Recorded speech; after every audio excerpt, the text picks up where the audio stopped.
Guys सबसे पहले आपको जाना है रजिस्ट्रेशन के लिए जो जीएसटी की ऑफिशियल वेबसाइट है वहां पे आपको जाना है एंड यहां पे जाके this is our official website gst.gov.in। ये हमारी ऑफिशियल वेबसाइट है जहां पे जाके आपको रजिस्ट्रेशन के लिए अप्लाई करना है।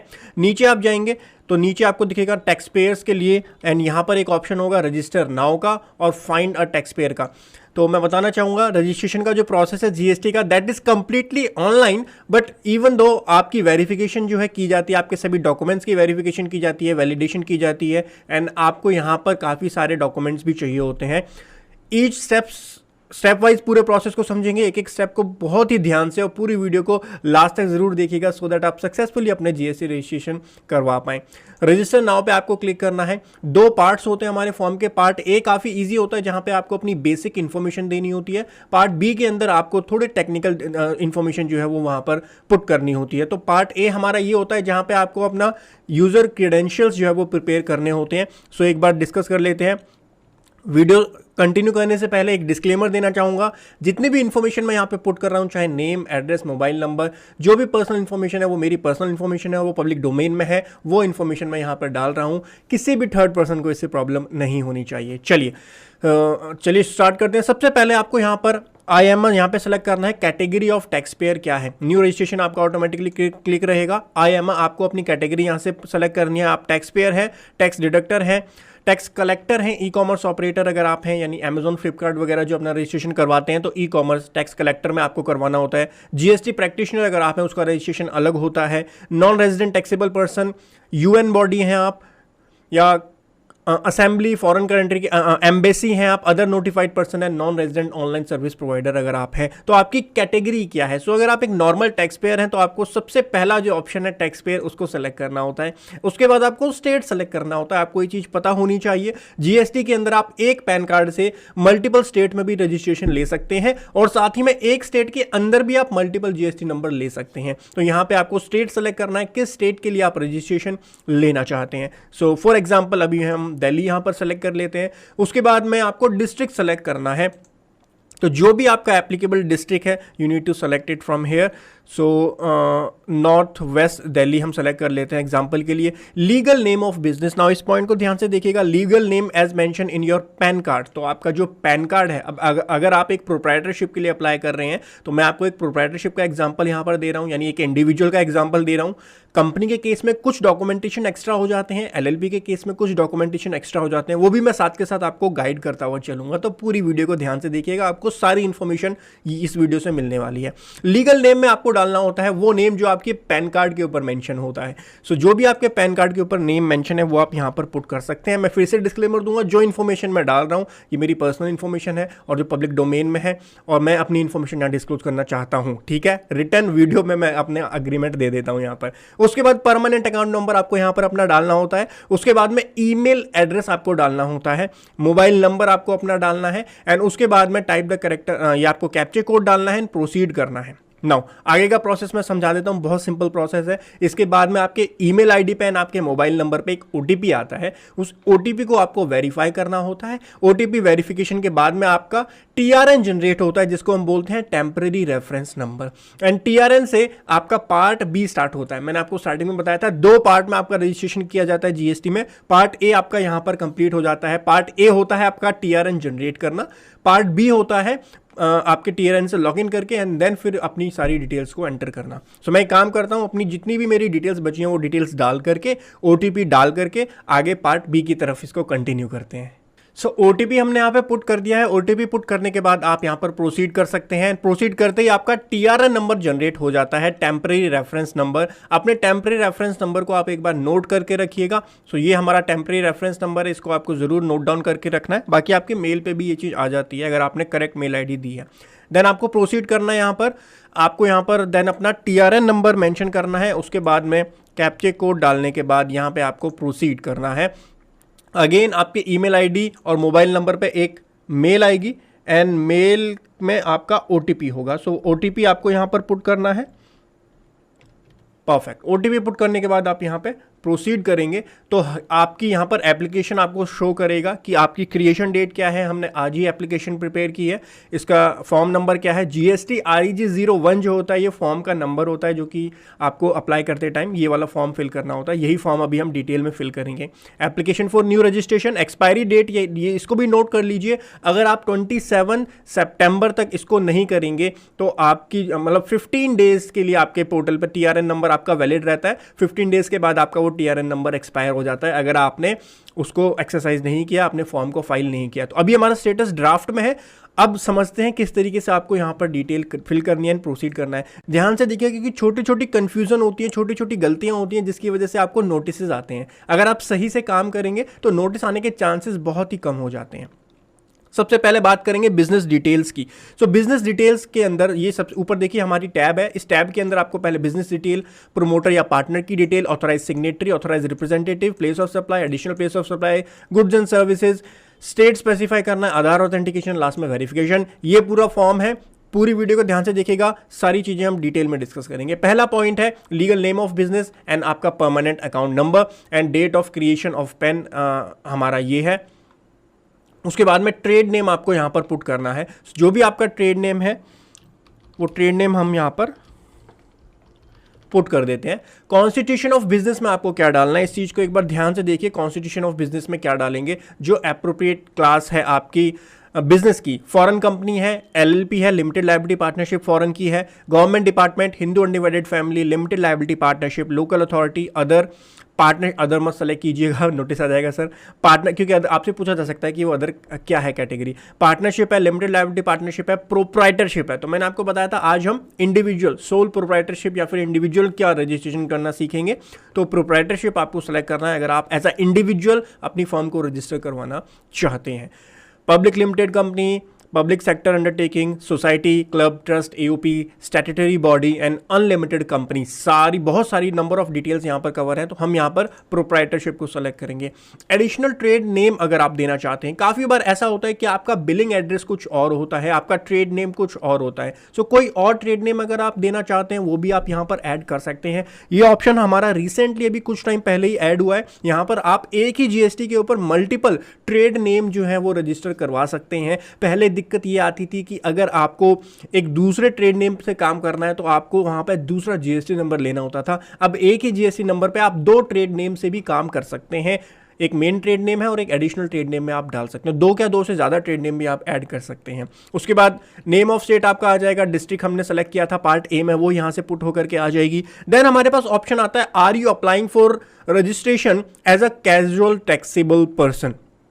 नाउ मैं क्लैरिफाई कर देता हूं कैजुअल टैक्सेबल पर्सन कौन होता है। कैजुअल टैक्सेबल पर्सन बेसिकली एक रेगुलर टैक्स पेयर नहीं होता है। इसका मतलब जब आप फॉर एग्जांपल जैसे कि आपने देखा होगा दिल्ली के अंदर जो है बुक फेयर लगता है। सो दिल्ली में बुक फेयर 1 महीने, 1.5 महीने, 2 महीने का होता है। वहां पर कोई दूसरे स्टेट का सप्लायर आता है, मान लीजिए राजस्थान का कोई ऑथर है, राजस्थान का कोई पब्लिशर है, वो दिल्ली में आना चाहता है और दिल्ली में का जो बुक फेयर होता है वहां पे 1 महीने, 2 महीने के लिए अपना स्टॉल लगाना चाहता है। तो वो जो 2 महीने स्टॉल लगाएगा वहां पे जो सेल्स करेगा बुक्स की, तो उसके ऊपर GST लग सकता है। तो वो जो GST लगेगा उसके लिए उसको GST में रजिस्ट्रेशन भी लेना पड़ेगा। राजस्थान में तो है तो वहां पे तो GST उसके पास होगा, बट दिल्ली में अगर वो सेल करना चाहता है तो दिल्ली में उसको कैजुअल टैक्सेबल पर्सन के तौर पर जो है GST लेना पड़ेगा।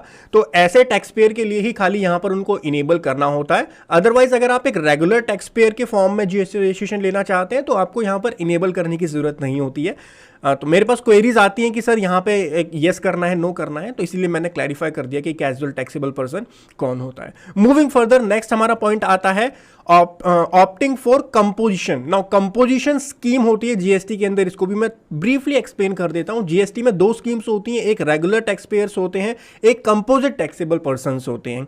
नाउ रेगुलर जो पर्संस होते हैं उनके लिए GST के जो डिफरेंट रेट्स है उसके अकॉर्डिंग उनको टैक्स देना होता है। लेकिन जो कंपोजिट टैक्सेबल पर्सन होते हैं उनको एक स्पेसिफाइड परसेंटेज, बहुत कम परसेंटेज होता है जिसके ऊपर उनको टैक्स देना होता है। लेकिन इसकी कुछ लिमिटेशंस होती हैं। एक तो आप इंटर स्टेट सप्लाई नहीं कर सकते हैं और भी बहुत सारी रिस्ट्रिक्शंस आपको इसके अंदर होती हैं। एक लिमिट तक ही आप कंपोजिशन स्कीम के अंदर जा सकते हैं और काफ़ी सारे लिमिटेशंस होती हैं। सो आप ज़रूर किसी अच्छे कंसल्टेंट से, या अगर मेरे से वीडियो चाहिए तो मैं इससे रिलेटेड एक डिटेल वीडियो बना दूंगा। वैसे हमारा practical course in GST ITR TDS जो है वहाँ पर हमने इसको बहुत ही डिटेल में डिस्कस किया हुआ है, तो उसको भी ज़रूर आप चेक कर सकते हैं अगर आप इसको डिटेल में सीखना चाहते हैं तो। But the main question is, अगर आप as a regular taxpayer अपने आप को रजिस्टर करवाना चाहते हैं तो आपको यहाँ पर ऑप्ट करने की ज़रूरत नहीं है, कंपोजिशन में जाने की ज़रूरत नहीं है। तो यहाँ पर भी हम डिसेबल रहने देंगे, इसको इनेबल नहीं करेंगे। ओके सर, नेक्स्ट हमारा आता है reason to obtain registration. Reason to obtain registration, what is the reason, क्यों आप रजिस्ट्रेशन ऑब्टेन कर रहे हैं? तो यहां पे आपके पास बहुत सारे ऑप्शंस आते हैं। Crossing the threshold limit, GST के रजिस्ट्रेशन की थ्रेशोल्ड लिमिट्स होती हैं जो कि मैंने अपने कोर्स में बहुत डिटेल में कवर की हैं कि थ्रेशोल्ड लिमिट क्या होती है कंपोजिट टैक्सेबल पर्सन के लिए, एक रेगुलर टैक्स पेयर पर्सन के लिए। अगर आप खाली एग्जाम अप्लाई करते हैं तो आपके लिए कोई भी थ्रेशोल्ड लिमिट नहीं होती। तो ये बहुत सारी चीज़ें जो मैंने वहां पर डिस्कस की हुई हैं। तो अगर वो थ्रेशोल्ड लिमिट क्रॉस होती है तो आप ये वाला ऑप्शन सेलेक्ट कर सकते हैं। इंटर स्टेट सप्लाई अगर आप करना चाहते हैं तो आपके पास जीएसटी नंबर होना चाहिए, क्योंकि आपको ई वे बिल बनाने की जरूरत पड़ेगी। लायबिलिटी टू पे एज रिसिपेंट ऑफ गुड्स और सर्विस, मतलब आप जिससे गुड्स लेते हैं तो उसके ऊपर आरसीएम अप्लाई होता है। उसके बाद transfer succession of business, death of proprietor, demerger है, change in constitution of business है, merger amalgamation, e commerce operator है, selling through e commerce portal आप करना चाहते हैं या फिर वॉलंटरी बेसिस पे करना चाहते हैं, इनपुट सर्विस डिस्ट्रीब्यूटर ओनली। तो बहुत सारे ऑप्शन है, एन नंबर ऑफ ऑप्शन है यहाँ पर। जो सबसे बेस्ट ऑप्शन है वो है वॉलंटरी बेसिस पर आप यहाँ पर जो है जीएसटी लेना चाहते हैं। अगर थ्रेशोल्ड क्रॉस हो गया तो आप ये वाला ऑप्शन भी सेलेक्ट कर सकते हैं। वॉलंटरी बेसिस पर जा रहे हैं तो वॉलंटरी बेसिस भी आप सेलेक्ट कर सकते हैं, कोई इश्यू आपको नहीं आएगी। उसके बाद में date of commencement of business जो है ये आपको डालनी है कि बिजनेस आपने कब कमेंस किया था। तो जिस डेट से आपने बिजनेस कमेंस किया है वो डेट आप यहां पर एंटर कर सकते हैं। Indicate existing registration. नाउ अगर आपका ऑलरेडी किसी जीएसटी के अंदर आपका रजिस्ट्रेशन है, पीएफ के अंदर रजिस्ट्रेशन है, ईएसआई के अंदर रजिस्ट्रेशन, देखिए बहुत सारी यहाँ पर आपको डिटेल्स दी हुई हैं। आपका सेंट्रल एक्साइज में है, सर्विस टैक्स में, इंपोर्ट एक्सपोर्ट कोड है आपके पास, एंटरटेनमेंट टैक्स का रजिस्ट्रेशन नंबर है, एलएलपी, आप एलएलपी अगर है तो मैं उसके बारे में भी बता देता हूँ। अगर आप एलएलपी हैं तो यहाँ पे आपको एलएलपी सेलेक्ट करना होता है एंड एलएलपी का रजिस्ट्रेशन नंबर होता है, एलएल पिन जिसको बोला जाता है, एलएल पिन आपको यहाँ पर एंटर करना होता है। डेट ऑफ इनकॉर्पोरेशन जो होती है एलएल पिन की वो आपको डालनी होती है, इसको यहाँ पे आपको ऐड करना होता है इसी तरीके से, और उसका आपको डॉक्यूमेंट भी यहाँ पे अपलोड करना पड़ सकता है। सेकंड हमारा आता है, अगर आप as a private limited company किसी प्राइवेट लिमिटेड कंपनी का करते हैं तो आपको यहाँ पर जो कंपनी का सिन होता है वो यहाँ पर कॉर्पोरेट आइडेंटिटी नंबर जो है ये आपको सेलेक्ट करना होता है। एंड जो कंपनी का सिन नंबर, कॉर्पोरेट आइडेंटिटी नंबर, सिन नंबर जिसको बोला जाता है, शॉर्ट फॉर्म जिसकी होती है, सिन नंबर आपको डालना है रजिस्ट्रेशन नंबर में। डेट ऑफ इनकॉर्पोरेशन आपको यहाँ डालनी है, देन यहाँ पर ऐड करना होता है। तो इस तरीके से आपको यहाँ पर डिटेल्स ऐड करनी होती है। तो हमारे केस में कुछ भी नहीं है, हमारे पास कोई भी एग्जिस्टिंग रजिस्ट्रेशन अभी तक नहीं है, तो आप यहाँ पर कुछ भी नहीं डालेंगे। और उसके बाद में डॉक्यूमेंट फॉर ट्रेड नेम, सो ये ऑप्शनल चीज होती है। देखिए काफी बार क्या होता है, जैसे मेरा ये ट्रेड नेम है एबीसी एंटरप्राइज, सो हो सकता है एबीसी एंटरप्राइज मैंने ट्रेडमार्क के अंदर रजिस्ट्रेशन करवा रखा हो इसका, तो अगर मैंने वहां पर अप्लाई किया या वहां पर रजिस्ट्रेशन के लिए डाला हुआ है तो वो डॉक्यूमेंट आप यहां पर अपलोड कर सकते हैं। बट ये जो डॉक्यूमेंट है दिस इज ऑप्शनल, मैंडेटरी नहीं है यहाँ पे आपको ट्रेड नेम से रिलेटेड डॉक्यूमेंट अपलोड करना, बट अगर आपके पास अवेलेबल है तो जरूर आप यहाँ पर अपलोड कर सकते हैं। उसके बाद में हम सेव एंड कंटिन्यू पे क्लिक करेंगे तो हमारी बिजनेस की डिटेल्स जो है वो यहाँ पर सेव हो जाएंगी। उसके बाद में आपको यहाँ पर्सनल इन्फॉर्मेशन डालनी होती है। सो पर्सनल इन्फॉर्मेशन मैं बता देता हूँ यहाँ पे। और देखिए सबसे पहले आपको डालना है फर्स्ट नेम डालना है, मिडिल नेम डालना है, लास्ट नेम डालना है, फादर का नेम, फिर उसके बाद में आपको एंटर करना है जो कंप्लीट फादर का नेम है, डेट ऑफ बर्थ डालनी है। बहुत सिंपल प्रोसेस है, अब यहाँ पे कुछ एक्सप्लेनेटरी है नहीं। मोबाइल नंबर आप डालेंगे अपना, ईमेल एड्रेस आपको करेक्ट डालना है। अब यहाँ पे मोबाइल नंबर और ईमेल एड्रेस आप करेक्ट डालिएगा, और जेंडर आपको सेलेक्ट करना है क्योंकि आपके ओटीपी वगैरह जो होते हैं वो इसी पर आते हैं तो दिक्कत हो जाती है काफ़ी बार। जेंडर जो है वो आपको करेक्ट सेलेक्ट करना है। टेलीफोन नंबर अगर है, ये टेलीफोन नंबर ऑप्शनल फील्ड होता है तो वहाँ पे ज़रूरी नहीं है। देन उसके बाद में आपको डेजिग्नेशन यहाँ पर डालनी होती है। डेजिग्नेशन आप यहाँ से सेलेक्ट करेंगे क्या आपकी डेजिग्नेशन है। देखिए अब ध्यान दीजिए, अगर आप एक एलएलपी के अंदर डेजिग्नेटेड पार्टनर है तो आपको यहाँ पर डी पिन भी डालना पड़ेगा। अगर आप किसी प्राइवेट लिमिटेड कंपनी में डायरेक्टर हैं तो आपको डिन नंबर भी यहाँ पर डालना पड़ेगा। लेकिन अगर आप एक किसी प्राइवेट कंपनी नहीं, सोल प्रोप्राइटरशिप के अगर आप एक ओनर हैं तो आप खाली यहाँ पर प्रोप्राइटरशिप एंटर करेंगे एंड आपको डिन में कुछ भी डालने की जरूरत नहीं है, इस चीज़ का ध्यान रखिएगा, ठीक है। परमानेंट अकाउंट नंबर आपका यहाँ पर आ जाएगा, ठीक है। उसके बाद रेजिडेंशियल एड्रेस। अब जो सबसे ज़्यादा दिक्कत आ रही है, मेरा वीडियो बनाने का जो मेन मोटिव था वो यही था। आपका पहले ये मैप नहीं आता था, अब आपका यहाँ पे मैप आता है और मैप की वजह से आपको काफ़ी बार दिक्कतों का सामना करना पड़ता है, क्योंकि आपके जो डॉक्यूमेंट्स में एड्रेस होता है वो कुछ और होता है और जो आपका यहाँ पर एड्रेस दिया जाता है वो यहाँ पर करेक्ट एड्रेस नहीं आता है।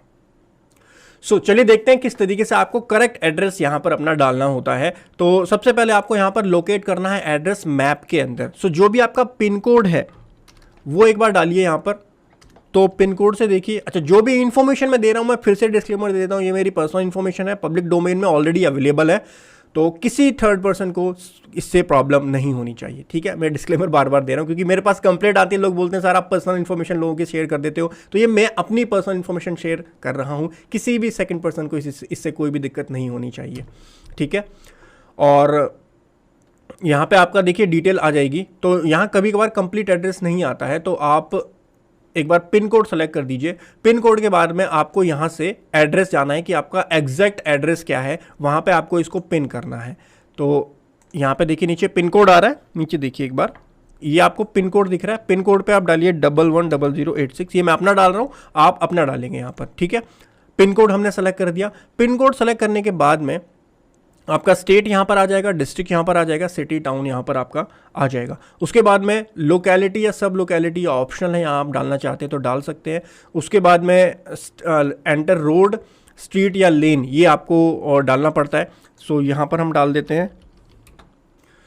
एड्रेस डालने के बाद गाइस अब कंफ्यूजन ये आएगी, मैप में जब आप देखेंगे तो मैप में हो सकता है थोड़ा बहुत आपका आगे पीछे एड्रेस आ रहा हो, क्योंकि मैप में इंडिया के हमारे जो मैप्स हैं उसमें कुछ अलग थोड़ा बहुत एड्रेस आता है और जो आप डालेंगे तो कुछ अलग एड्रेस आएगा। एक चीज़ नोट कीजिए, जो एड्रेस आपने रिटर्न में दिया है वो एड्रेस आपका बिल्कुल करेक्ट होना चाहिए, वहाँ पर कोई भी मिस्टेक नहीं होनी चाहिए। मैप में आप बस एक चीज़ इंश्योर करो कि जो लोकेशन आपकी शो हो रही है वो आपके एरिया की है या नहीं है, वो आपके आसपास की है या नहीं है, क्योंकि इसको अगर आप छेड़ोगे, इसको अगर आपने थोड़ा सा भी इधर या उधर किया तो आपका पूरा एड्रेस जो ये नीचे वाला है ये पूरा का पूरा एड्रेस चेंज हो जाएगा। इसको चेंज हम नहीं कर सकते क्योंकि यहाँ पर हमारे आधार कार्ड में या डॉक्यूमेंट्स के अंदर ये वाला एड्रेस होता है। तो यहाँ पर ये चीज़ ध्यान रखिएगा। और ये एड्रेस भी देखिए पब्लिक है, हमारी वेबसाइट पर आपको हमारा एड्रेस मिल जाएगा, तो कोई भी ऐसा दिक्कत वाली बात नहीं है। देखिए तो पॉकेट नंबर 8 और सेक्टर 21 हमारा ये आ गया, बट थोड़ा सा ये जो देखोगे ना आप, जो ये ऑप्शन, ये हमारा पॉइंट है, पिन है, तो ये थोड़ा सा आगे पीछे हो रखा है, बट कोई दिक्कत नहीं है। आसपास में अगर आपके है तो कोई दिक्कत वाली बात नहीं है। जो एड्रेस आपने रिटर्न में दिया है दैट वुड बी करेक्ट, ठीक है। इस चीज़ का ध्यान रखिएगा। उसके बाद में आपको अपलोड करनी है एक फोटोग्राफ, अपनी फोटोग्राफ अपलोड करनी है। सो गाइस ये फोटोग्राफ मैंने डेस्कटॉप पर डाल लिया, अब इसको फोटोग्राफ को अपलोड कर देते हैं। आप पिक्चर भी ले सकते हैं, टेक पिक्चर, बट मेरा कैमरा जो है वो यूज़ हो रहा है अभी वीडियो रिकॉर्डिंग के लिए, तो यहाँ पर पिक्चर शायद नहीं हो पाएगी, तो अपलोड कर देते हैं। हमारी जो फोटोग्राफ है तो वो हमारी अपलोड हो गई है। उसके बाद ऑल्सो ऑथोराइज सिग्नेटरी। प्रोप्राइटरशिप में के केस में क्या होता है, जो प्रोप्राइटर होता है वही ऑथोराइज सिग्नेटरी भी होता है। तो आपको यहाँ पर यस करना है कि यस, जो पर्सन यहाँ पर ये डिटेल्स फिल की हैं ये ऑथोराइज सिग्नेटरी हमारा है, एंड देन आपको सेव एंड कंटिन्यू करना है। नाउ अगर आप पार्टनरशिप के लिए यहाँ पर काम कर रहे हैं, उसका जीएसटी रजिस्ट्रेशन कर रहे हैं, तो आपको दोनों पार्टनर्स की डिटेल देनी है। जो पर्सन सिग्नेटरी है उसके में खाली इनेबल करना है, अदरवाइज सब में आपको इनेबल नहीं करना है। प्रोप्राइटरशिप के केस में एक ही पर्सन है तो उसके केस में आपको यहाँ पर इनेबल करना है एंड सेव एंड कंटिन्यू पे क्लिक करना है।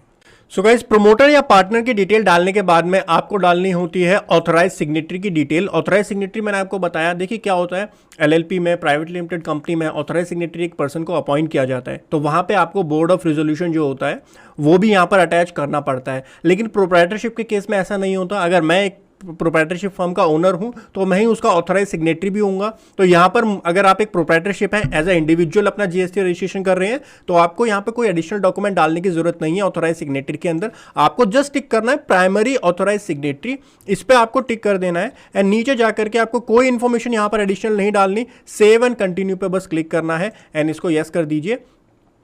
कोई ऑथराइज रिप्रेजेंटेटिव होता है, ये भी नॉर्मली इंडिविजुअल के केस में यस नहीं किया जाता, लेकिन प्राइवेट लिमिटेड कंपनी और एलएलपी वगैरह जो होते हैं वहाँ पर यस करके अगर कोई ऑथराइज रिप्रेजेंटेटिव है कंपनी का तो वो यहाँ पर ऐड किया जा सकता है। देन हमको सेव एंड कंटिन्यू करना होता है।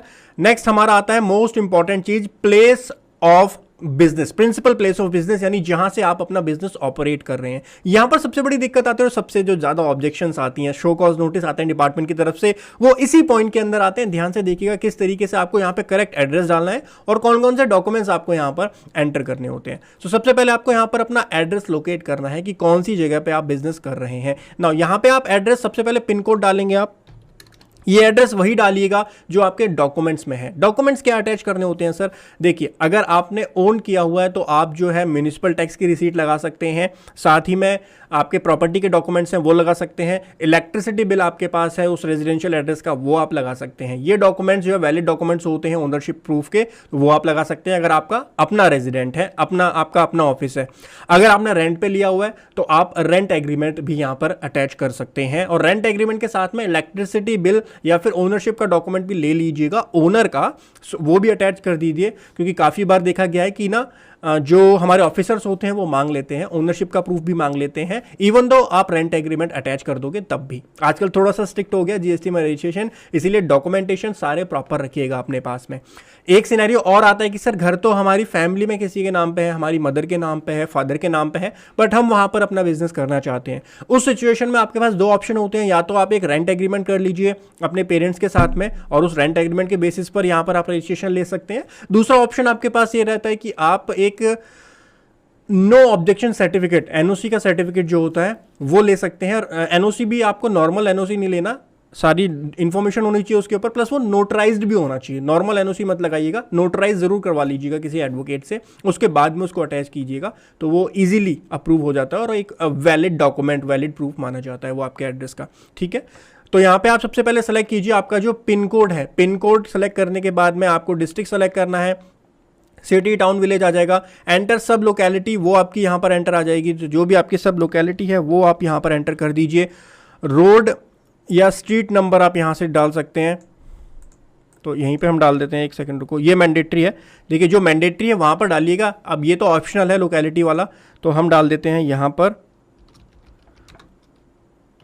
जो भी एड्रेस। अब ये एड्रेस आप अपने डॉक्यूमेंट से डालेंगे, ध्यान रखिएगा। नेम ऑफ प्रीमाइसेस आपको डालना है, ये भी ऑप्शनल है तो इसको छोड़ो। बिल्डिंग या फ्लैट नंबर ये मैंडेटरी है, जो रेड फील्ड्स यहाँ पर है वो हमारे लिए मैंडेटरी होते हैं, तो यहाँ पर हम डालेंगे।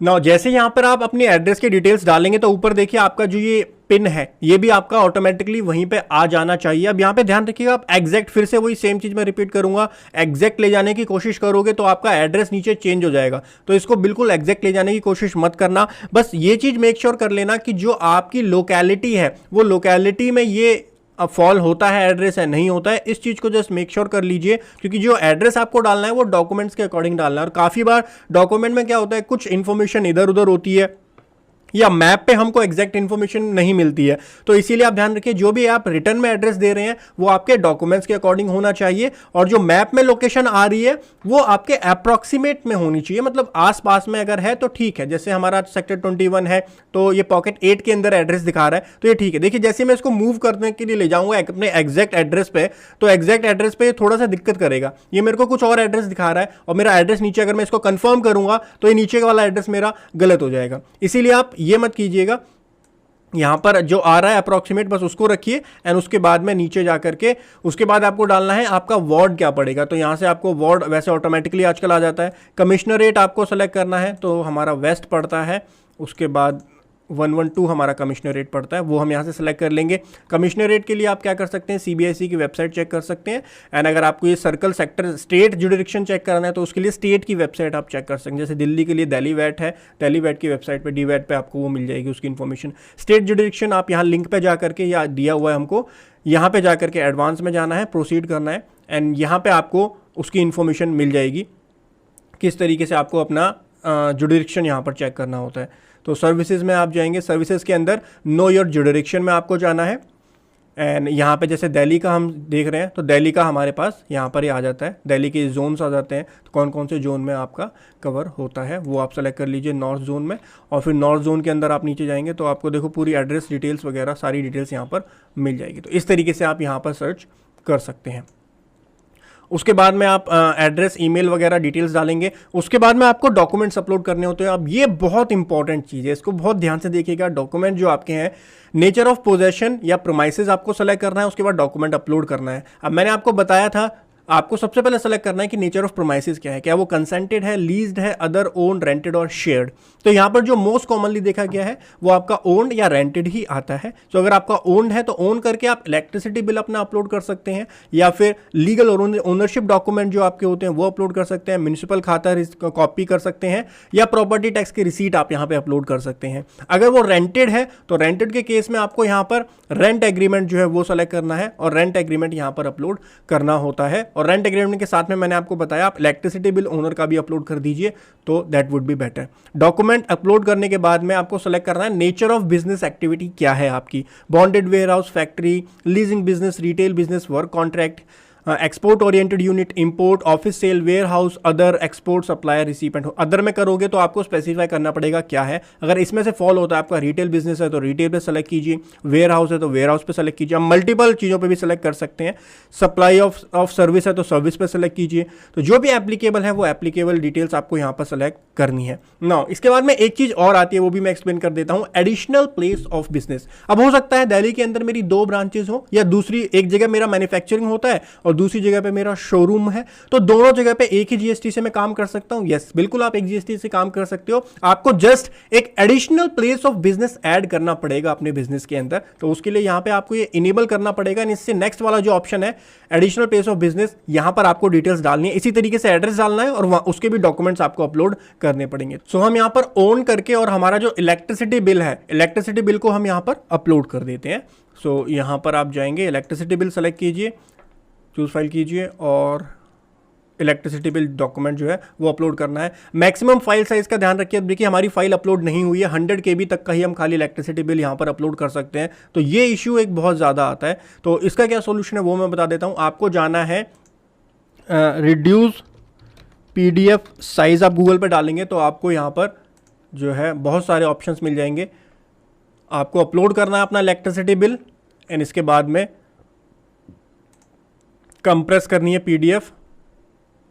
अच्छा, तो गाइस जैसे ही आपका यहां पर अपलोड करेंगे, आप फाइल को रिड्यूस कर लीजिएगा, उसके बाद में ही आपका अपलोड होगा। अपलोड होने के बाद में आपसे proof of principal place of business भी मांगा जाता है। तो इलेक्ट्रिसिटी बिल सफिशिएंट है, अगर आपके पास है तो वही डॉक्यूमेंट आप दोबारा भी अपलोड कर सकते हैं। इलेक्ट्रिसिटी बिल पे आपको सेलेक्ट करना है एंड दोबारा से हम इलेक्ट्रिसिटी बिल को यहां पर अपलोड कर देते हैं।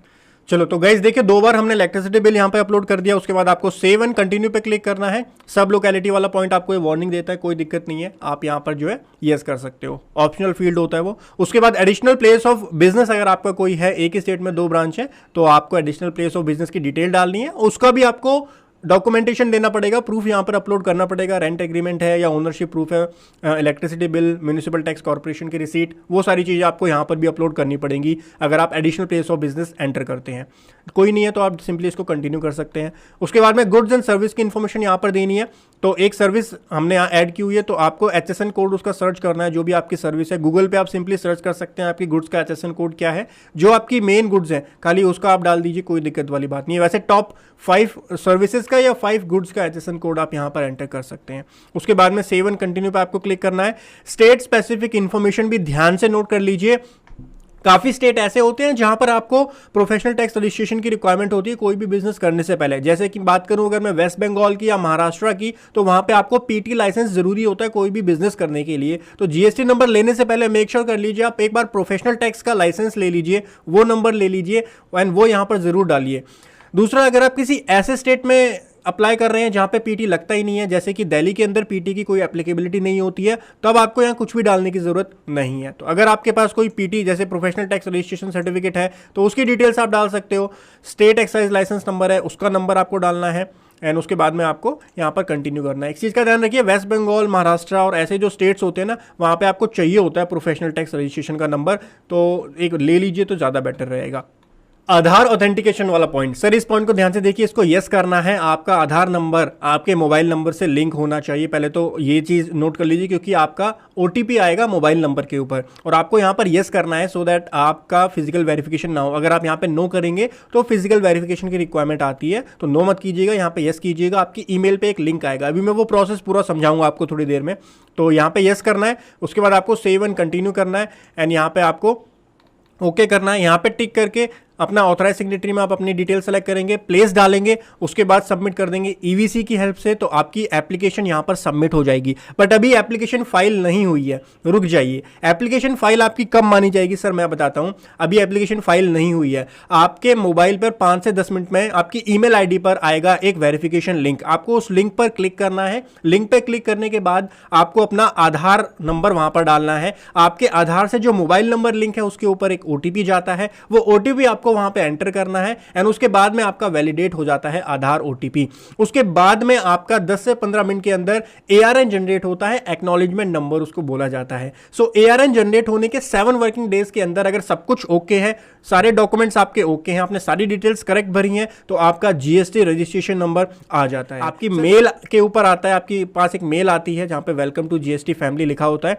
वहां पे आपका जीएसटी नंबर मेंशन होता है और साथ ही में आपका एक पासवर्ड मेंशन होता है। कैसे आप दिखा देता हूं, तो यहाँ पे आप जीएसटी पोर्टल पे जाएंगे, जीएसटी पोर्टल के ऊपर आप लॉगिन पे क्लिक कीजिए, मेरा भी लॉग आउट हो रखा है शायद। यहाँ पे आप क्लिक करेंगे लॉगिन के लिए। ना लॉगिन अभी आईडी पासवर्ड आपका नहीं बना है, तो यहाँ पे आपको कुछ नहीं डालना है।